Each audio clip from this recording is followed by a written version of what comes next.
عبداللہ بن زید بن عاصم رضی اللہ عنہ نے بیان کیا کہ غزوہ حنین کے موقع پر اللہ تعالیٰ نے اپنے رسول کو جو غنیمت دی تھی، آپ نے اس کی تقسیم کمزور ایمان کے لوگوں میں جو فتح مکہ کے بعد ایمان لائے تھے کر دی، اور انصار کو اس میں سے کچھ نہیں دیا۔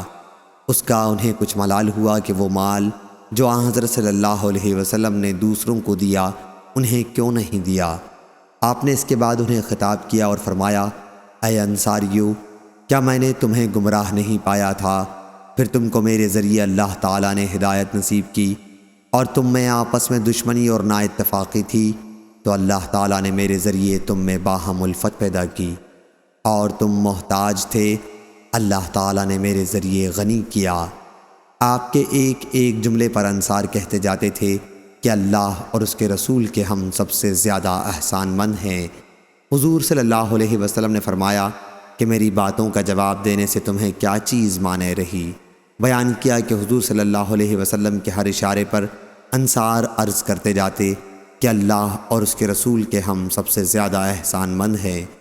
پھر حضور صلی اللہ علیہ وسلم نے فرمایا کہ اگر تم چاہتے ہو تو مجھ سے اس طرح بھی کہہ سکتے تھے کہ آپ آئے تو لوگ آپ کو جھٹلا رہے تھے، لیکن ہم نے آپ کی تصدیق کی وغیرہ۔ کیا تم اس پر خوش نہیں ہو کہ جب لوگ اونٹ اور بکریاں لے جا رہے ہوں گے تو تم اپنے گھروں کی طرف رسول اللہ صلی اللہ علیہ وسلم کو ساتھ لیے جا رہے ہوگے؟ اگر ہجرت کی فضیلت نہ ہوتی تو میں بھی انصار کا ایک آدمی بن جاتا۔ لوگ خواہ کسی گھاٹی یا وادی میں چلیں، میں تو انصار کی وادی اور گھاٹی میں چلوں گا۔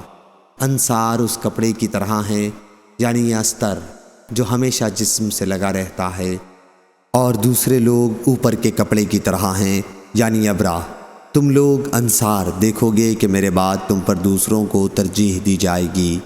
تم ایسے وقت میں صبر کرنا یہاں تک کہ مجھ سے حوض پر آ ملو۔ صحیح بخاری حدیث نمبر 4330۔